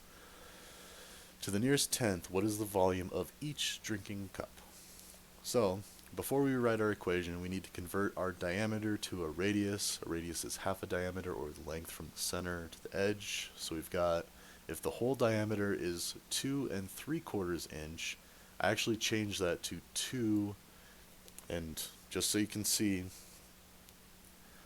if you do 3 divided by 4, you get 0.75. So also think about it as quarters of a dollar. 1/4 is 1/4 of a dollar. So 25 cents as the ratio to 100 cents, a quarter dollar. That's how I kind of did it in my head, but you can always double check with your calculator by taking a fraction and then doing that. And so you still have 2 whole numbers and then the fraction. If you wanted to get really complicated, you could write this as, what is that, 8, so 11/4, and let's see, 11 divided by 4 equals 2.75. So, so if you really wanted to convert it to, you know, a fraction as a whole and then divide it out, you should get the same answer. So if you've done it correctly, you'll get the same answer.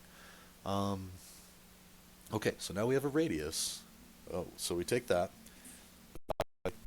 So even in the same line, you can do your 11/4 divided by 2. Oh, lag a little bit. There.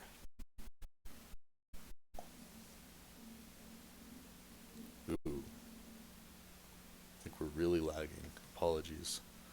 Must be time to call it a day. No. Okay, we're on question 9. We're almost there. So we've got a radius, a height, and now we find a volume. So we'll go ahead and plug that in. So here's our equation. Let's take that out. Okay. And then we start translating pieces. So now, I'm going to just take this times 1.375. Wait a minute. Well, I guess that is right, but let's go ahead and write this like we've been doing the other ones. Let's keep it uniform. So this could be considered or thought of as 1.375. There we go. So that's what radius squared would be. So now, and just to double check, 1.375 times 1.375 gets you 1.890625, which is what we have here. Cool. Now, let's see how I did this. Times 4. Okay, so 7.5625. So we've got that. Okay. Now, times pi. Or divided by 3. We could really go about this a few different ways. Again, this is order of operations, so we're at the multiplication and division level, so we can conceivably do any of these at the same time. So 1/3 can also be thought of as dividing by 3, so you could almost do like pi, or well, let's go ahead and let's pick one and stick with it. So we did 4, so we have that on the right side. It's actually, I want to leave the 1/3 for the end, so we're going to do it a little different. So let's keep the 1/3. Let's multiply our 7.5625 times pi. Okay, and literally all I did is tacked on pi at the end of my calculator. So I don't know if that's helpful showing you the calculator or not. Like, hopefully you can pause it if you need, but I'll hold it up there, try to turn it so it looks good. Okay. Alright, so that's what we have when we multiply by pi. So let's go ahead and change that. So that is 23 point, oops,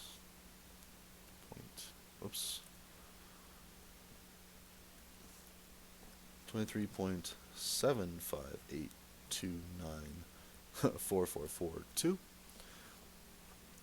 Okay, and the reason I wanted to do it this way, and actually that might be correct. Let's see. No, that's not correct. Oh.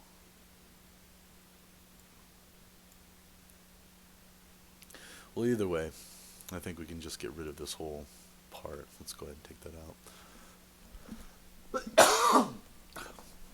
So if you look at it this way, it's 1/3 times that 23.75 yada yada. Now, multiplying by a fraction can also be thought of as dividing by the denominator when you have something like this. So if you think about it, 1/3, if you were to think about this being 23 point whatever over 1, and then you did your cross multiply, you'd have as your numerators, your numerator of 1 from the 1/3 multiplied by 23 in that decimal. So you can multiply those together, which is just 23 in that whole decimal, all over 3 times 1. So then you have the denominators there. So now you have 23 dot all that divided by 3. So this is equal to, that's what those doubles would be. We could just do equals since this is basic calculations. 23.758294442 divided by 3.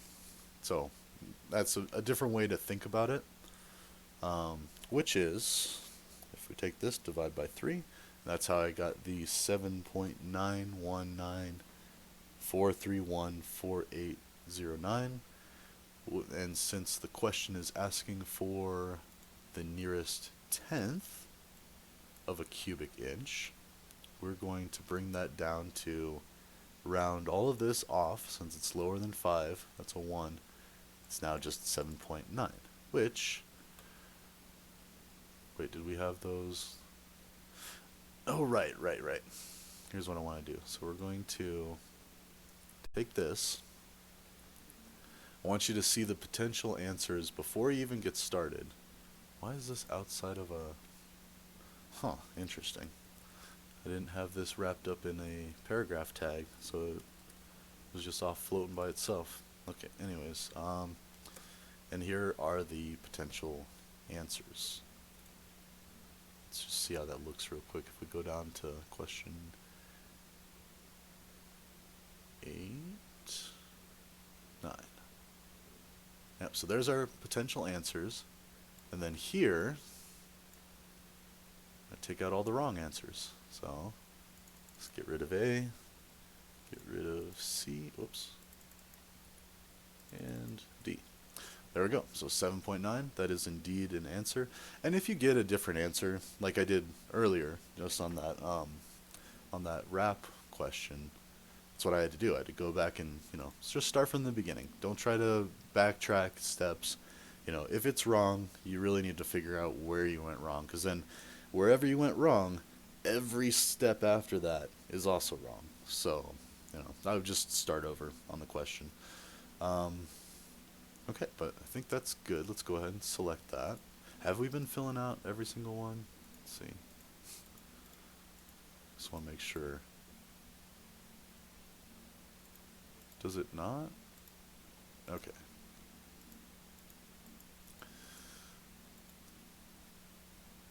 Huh. Interesting. Okay, well, 7.9, that's what we came up with. And now we've got the last one. Now this one is a nice swift kick to the head as far as thinking about it. It's very confusing, I should say. So, and I think I reflected as much here. Like, oh yeah, and then I don't have anything done on this. I've got a little description. So, okay, well, let's look at the question. There are S steps from the pedestal to the head of the Statue of Liberty. The number of steps in the Washington Monument is 27 less than 6 times the number of steps in the Statue of Liberty. Which expression represents the number of steps in the Washington Monument in terms of S? Okay. So yeah, that's why I start off saying, like, it's pretty complicated. First thing you want to do is write down what each value represents. We have S for how many steps in the Statue of Liberty. Never mind from the pedestal to the head. This is extra information meant to confuse you. For that, we need S is the number of steps. Or for what we need, S is the number of steps for the Statue of Liberty. So make that you want to make that notification, or you just want to pay attention to that right from the get-go, because this is clearly a question where they've got a bunch of extra information to confuse you. And the way that they're figuring this out is a very weird way to go about this. But again, it's because they want you to see what's going on. So, first things first, let's go ahead and put our potential answers down. Let's go ahead and copy this again, and then just change the answers to the new ones. Let's see, right here. And A is, let's see, 27 less than 6S.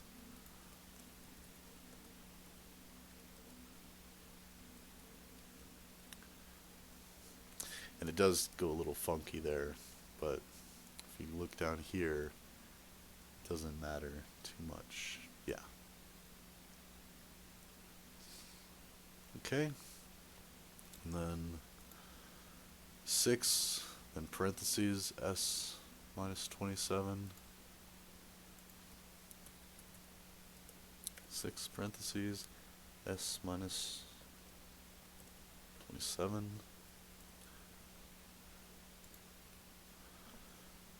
and then 6s minus 27,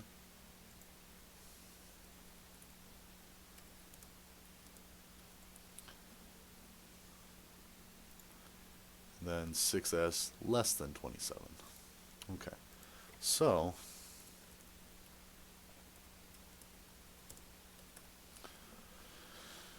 okay, even though it's getting weird there because the angle bracket is the same as the less than and greater than. That's also known as angle bracket, and that's used in HTML for the tags, so that's why it's getting weird there. But if you look at the like what the user would see, so if you went to this site, you know, and you didn't have edit mode, it was just in full mode, you would see this right here. And just to make sure, 27 minus 6s, 27 minus 6s, 6 parentheses s minus 27, 6 parentheses, okay, 6s minus 27, 6s minus 27, and then 6s less than 27, 6s less than. Cool. So,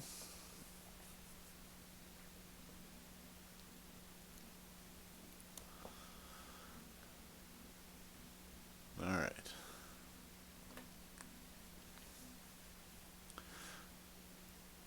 So let's actually do,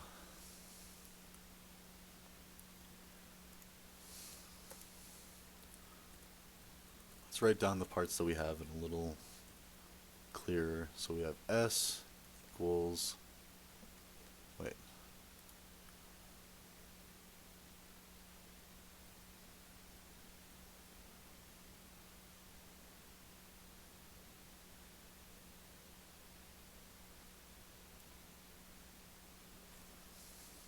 Statue of Liberty steps.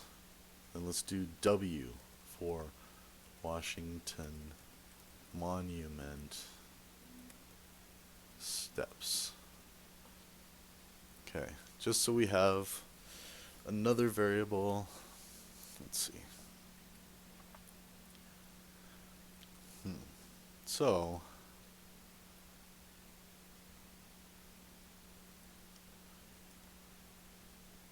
the number of steps in the Washington Monument is 27 less than 6 times. So let's even write that out as the W equals, so wait, hold on. The number of steps in Washington Monument, so the W over here, is 27 less than 6 times. So that's like 6s minus 27. Okay.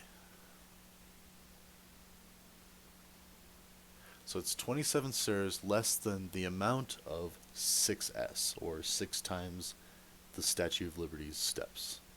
Okay, so I think that's right. So now, I would say the answer is C. Based off of that, let's go ahead and copy this again so we can throw it up top. Alright.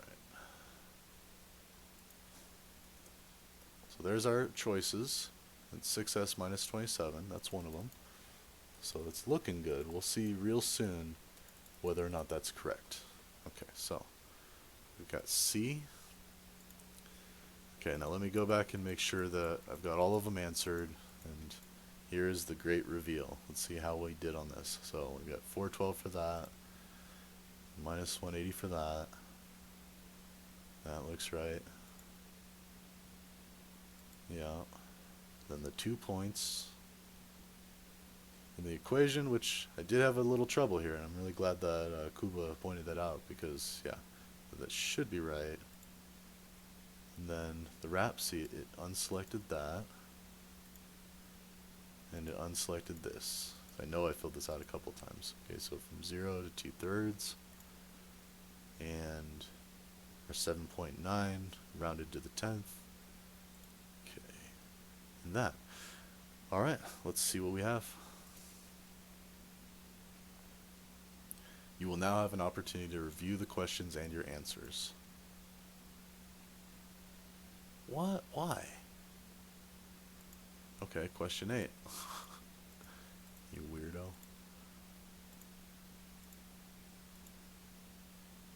What? Am I just not?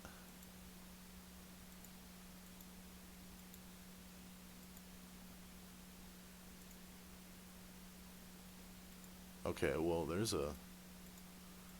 How frustrating. I might tell somebody about that. Am I looking at it the wrong way? No, because every other answer is over 1. It's 2.5. So yeah, that's that weird one. 5, 6, 8. So you can see, like, all of those are in this part of the graph, starting from here down, which is all in decline, and it's asking for the level increasing. So yeah, it has to be that. But for whatever reason, oh wait, did I need to click out of it so this isn't highlighted? Okay.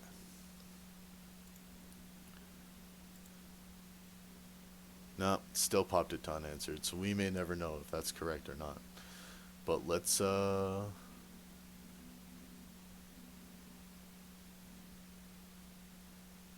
wait, review all. No, what? Okay, come on now. Just give us a score. Can we?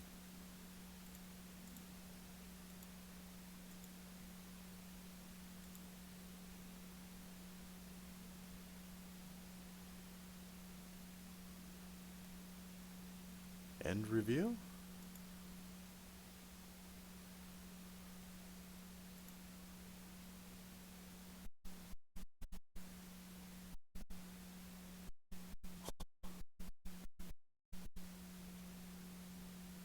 Okay, well, it doesn't give us an answer. Let's go back to practice. Because I think I saw a button that you can see. Go on. Ah, jeez. Practice test. Study. Practice test.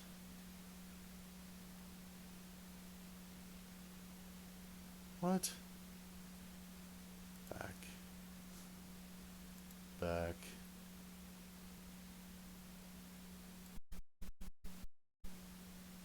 There we go. Okay. So, now the questions are the same. So you can go in here, click this, and look at answer explanation. There we go. So, we can see that option C is correct. You divided the total cost by the number of hours. So, that's as expected. That's what we thought. This one was B. That's what we thought. Answer explanation. Yes, B is correct.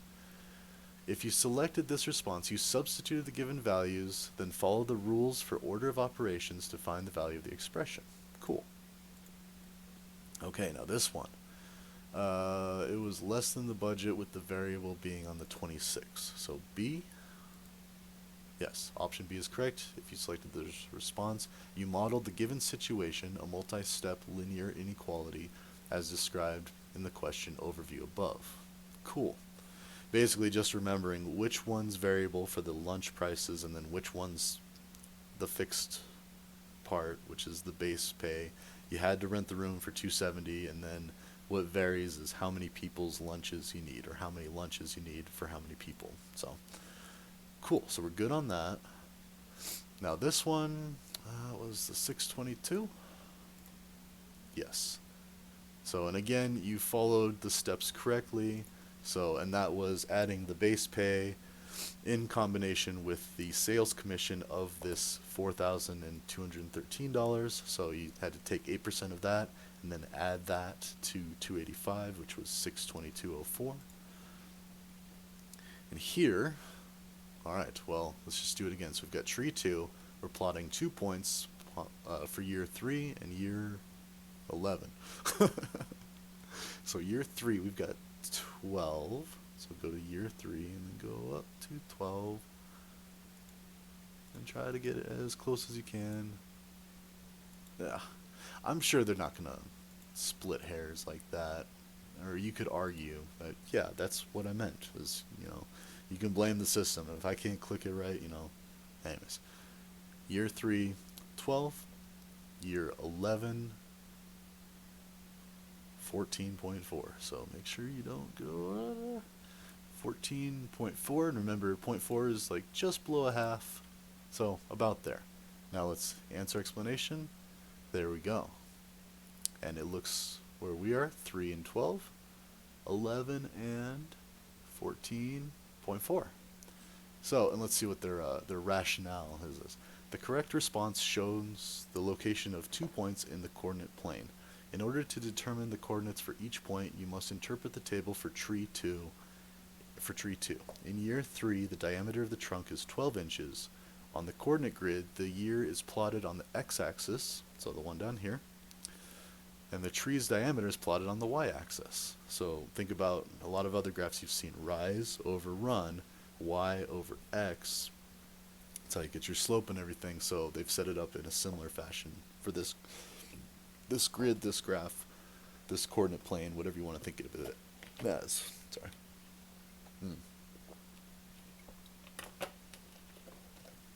Okay, so we go to the next one. Alright, here's the tricky one. So we know x goes there. That's the variable. And then we're going to say plus 18.3, and we're going to do positive 0.3. If it was negative, the tree would be shrinking. So, but we're increasing 0.3 times x plus 18.3. So if we were to plug in 1, well, let's actually go ahead and see if this is right. 3x plus 18.3. And again, Kuba, thank you for that. So that's what they were talking about right here, the bottom one. Okay, let's see what their explanation was. This question is worth 2 points. Oh, cool. In order to earn 2 points, you must write the equation of a line using data from the table. To accomplish this, you may use any 2 points from the table to find the slope of the line. Oh, cool. So, for instance, you could use the points 1, 18.6 and 3, 19.2. Substitute these values into the slope formula. Oh, let's look at that real quick. So we have our formula sheet, and we have the slope. So let's go down here. And this is where they're expecting you to do that. So, yeah, this is a little trickier, because if you look at, can we see them both at the same time? There we go. So y2, you could pick any of these 2 points. y2 would be 19.2, and then y1 would be 18.6, and then x2 would be 3, and x1 would be 1, if you were to use these 2 points to determine the slope. Now, keep in mind, you could use any 2 slopes, and actually I used 2 points. The 2 points I used were 0 and 18.3, and 1 and 18.6. So from the information, I determined that, well, actually Kuba determined it at first. It's 18.3 for your initial at 0, like 0 years. It starts with that, which is a little weird to think about with trees, but I guess you could think about it as 0 being the initial year, the start year. She measured it, and then she came back 1 year later, she measured it. You could think of it that way, which is actually similar to computer science. It's 0-based indices. You start at 0, and then it's how much firm. But anyways, for this though, like say we were choosing those 2 points. So we got 3 minus 1 for the denominator, so that's 2. And then you got the top, 19.2 minus 18.6 for your y2 minus y1, which gives you 0.6. And that's where it's tricky, so let's go ahead and close this out and see. Because they have a 0.6, but you got to remember that 2, and that's how they get you, is because they're doing it every other year, or every 2 years. So, okay. And that was correct. And then let's keep reading on. So you use those 2 points, substitute those values in order to calculate the slope of the line M, which is 0.3. You must then substitute 0.3 for M and the x and y coordinates from one of the points in the table into the slope-intercept form of a linear equation, y equals mx plus b. This will allow you to solve for the y-intercept, b, which is 18.3. This makes the final equation y equals 0.3x plus 18.3. So what they're talking about there is if so you have your equation here, and you could take, okay, we've got a y or an x of 1 and a y of 18.6. So we could say 18.6 over here equals zero point 0.3 times 1 plus b. So then you could subtract your zero point 0.3 from both sides, and you'll get 18.3 equals 18.3. Or wait a minute. Yeah, 18.6 equals 0.3 plus 18.3. Oh yeah, that's right. So if this was unknown, that's what we're trying to figure out. So we have our zero point 0.3. That's all we have at this point. This point.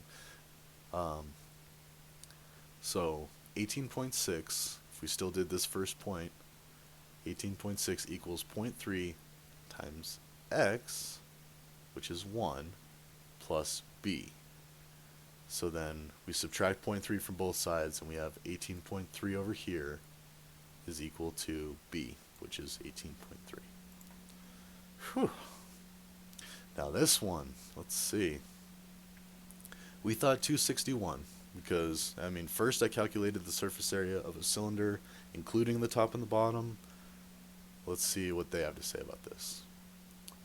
Ooh, wait a minute.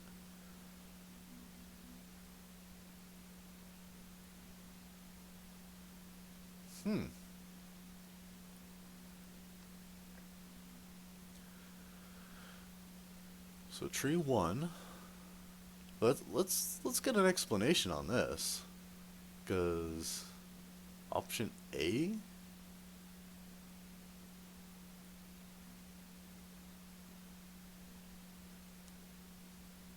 Oh, that is tricky.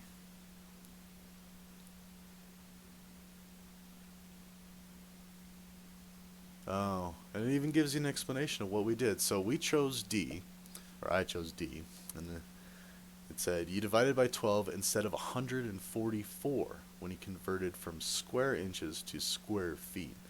That makes sense now. So,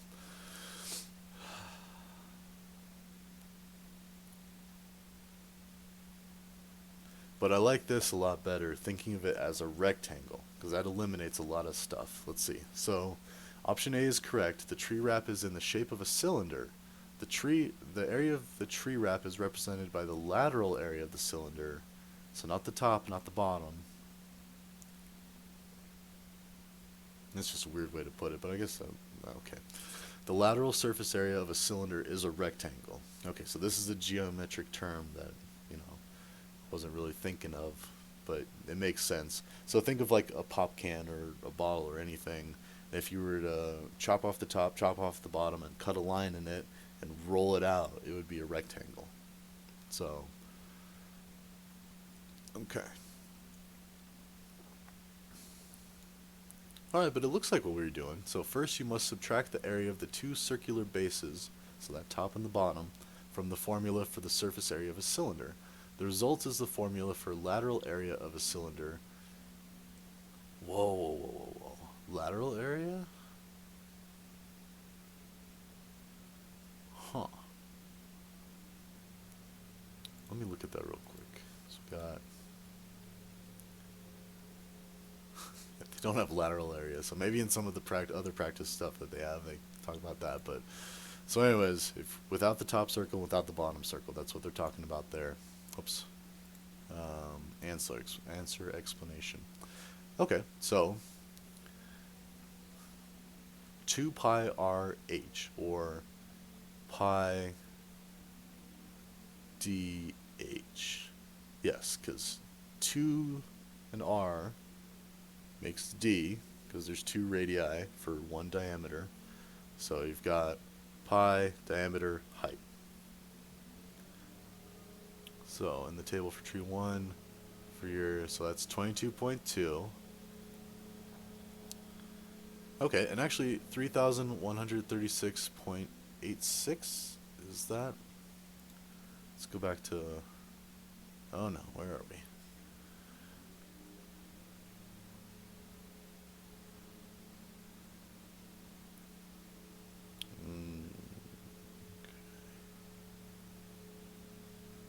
here. So 2 pi RH, this is where we were at. And actually, yeah, we could have just been 2 times that to get our diameter back to 22.2. So they got 3,138, and they rounded it, I think. Let's see.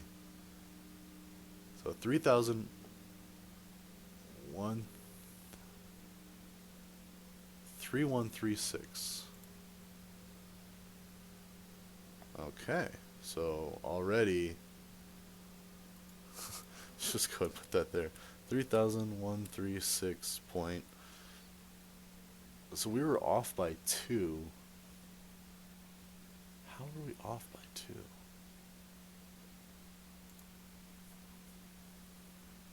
Oh. Oh, I think I see. The value of 3.14, that's a cop out. So that rounds off. So, if we were to do it that way, okay, first I'll do it as pi times 22.2 times 45. See, 3,138. But if we do 3.14 times 22.2 times 45, huh. So, there you go. That's what they got because they're chopping off, they're truncating pi at 3.14. So, and for those of you that aren't familiar, pi is a never-ending decimal, and there are like, well, there's infinite digits of pi. People have competitions of reciting the most amount of digits, and it's like 3.4, 3.1468. I don't know. It's a whole bunch of them. Actually, here, pi 3.1415926535. That's what pi equals. So they cut it off, and that little 159, etc., that gave us an incorrect answer by 2. I digress. So, anyways, oh, that's interesting. So we're 2 off by that rounding. Oh, that's annoying. You couldn't get away with that in higher math classes, so they would want you to do exact numbers, which, and really for these equations, it's best to just plug in all of the things in one go. That way there's less room for error. But that's what I did. If we did 2 pi times 11.1 times 45. So yeah, there we get the same thing, 3,138, and then some decimal. Whereas if we do 2 times 3.14 times 11.1 times 45, you get there 3,136.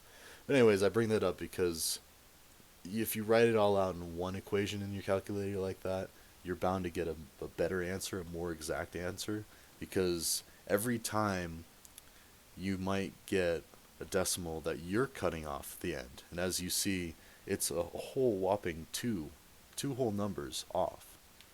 So just by rounding. Anyways, so we've got that.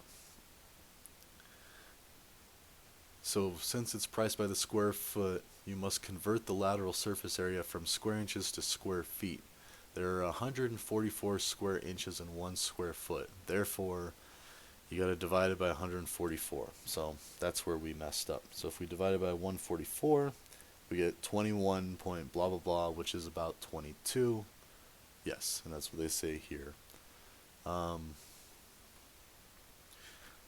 if you multiply that by 12, or yeah, then you get what we got, 261.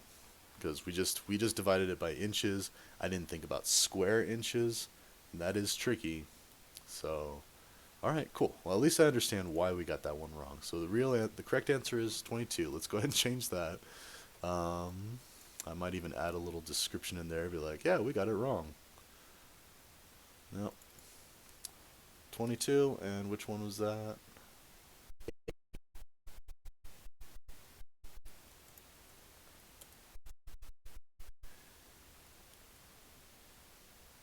And let's even just put this here.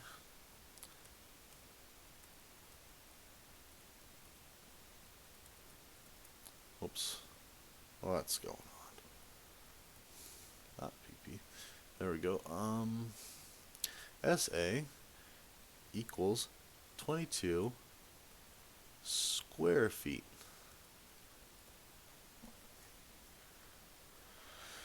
That was annoying.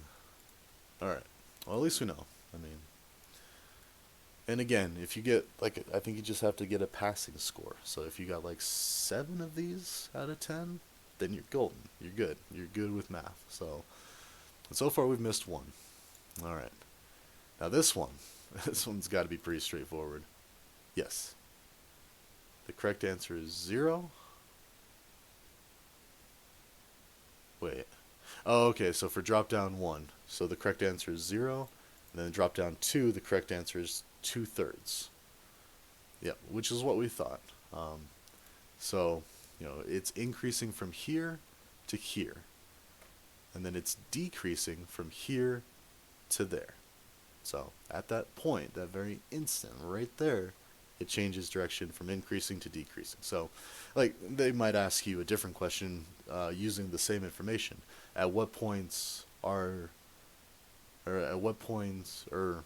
see, the level of ibuprofen in the patient's bloodstream decreased from this to then? Could be another question that they could ask you. I could definitely see that happening. But we know that we got the correct answer. We were thinking about it the correct way. We were good on this one. So, cool. Question 9 out of 10. Let's see. I mean, I haven't worked with cones in a long time. Oh, wait. Whoops.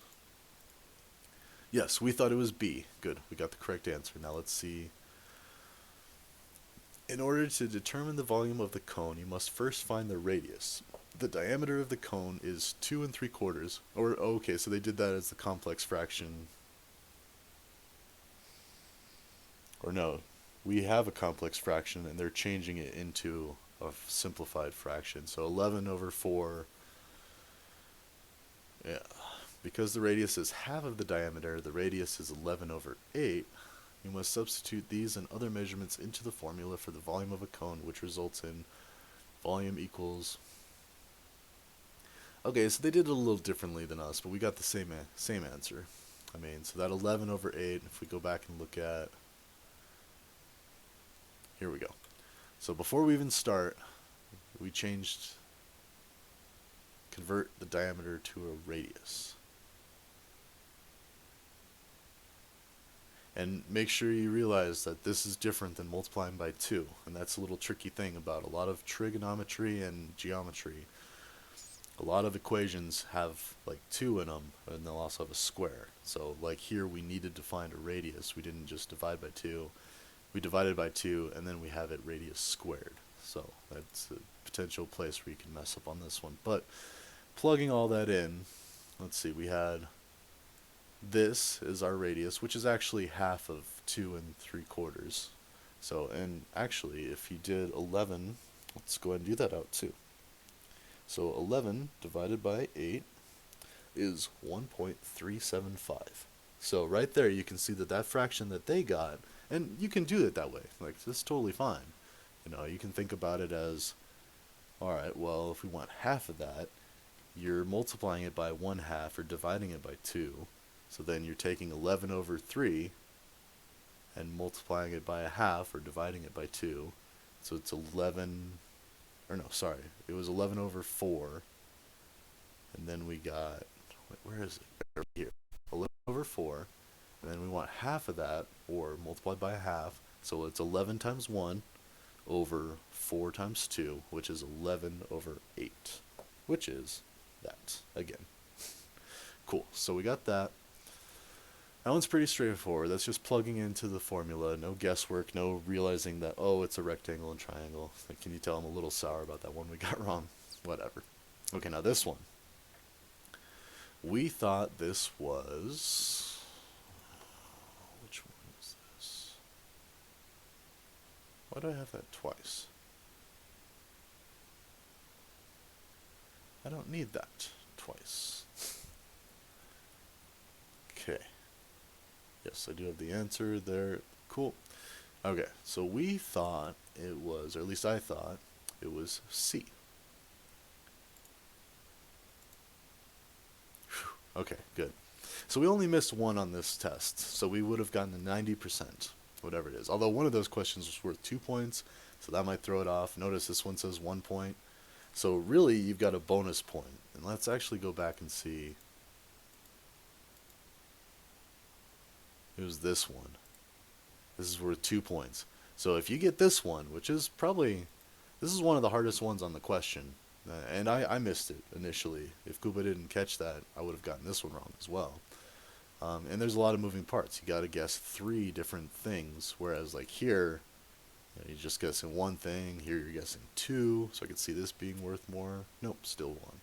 So anyways, you have 11 points total, and every time you miss one, you could miss 2 points if you missed that one. So yeah, just something to be aware of. But here we have C, and let's look at their explanation. So let's see, the term times indicates multiplication and less than indicates subtraction.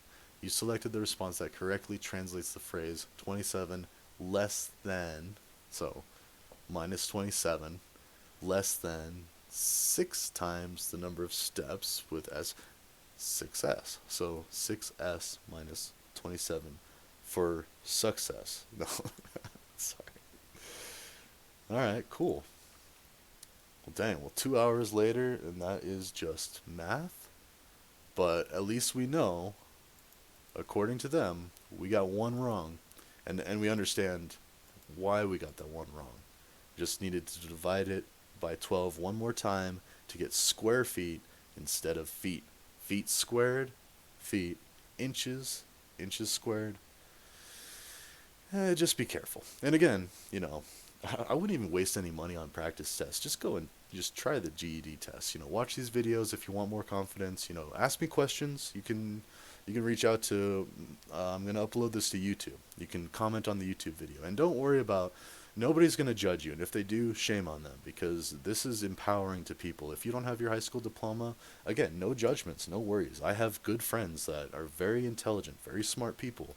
They just didn't succeed in high school. It's not for everyone.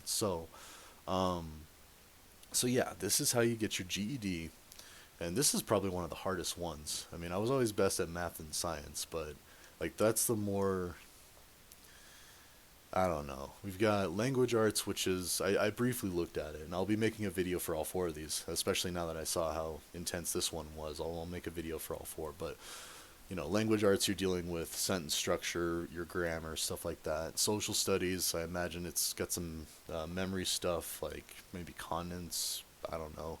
Like, is this North America or is this Canada? I don't know. It's probably not that easy, but we'll see. For now, though, that's math in a nutshell. And if you go back to here, so this link, I have it in a couple of places. Let's go to GED Prep. Believe, yes. So yeah, here's the tests, here's the official site, the practice tests again, I don't know why I put it twice, and then the Twitter. So if you really want to, like, say, I already forget, there was that thing in there where I didn't really agree with what they were doing. Oh, the rounding.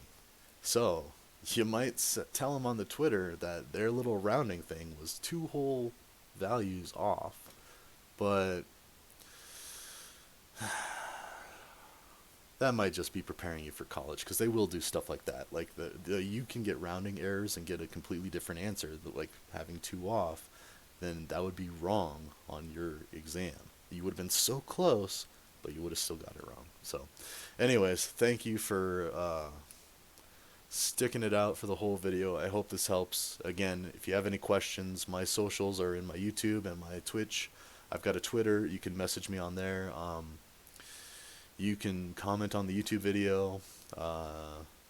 You can even jump in any of my coding streams and shoot me a question. That's fine. I do not care. If I can help you understand something, that's going to make me feel better, and that's going to make you understand it better. Everyone wins. So, and that's what I'm getting out of all this. Your success, I don't even have to know about it. If you just watch this video, pass the GED, cool. Alright, well, that's it for this video. Hope you enjoyed, and I will see you in the next one. Take care, everybody.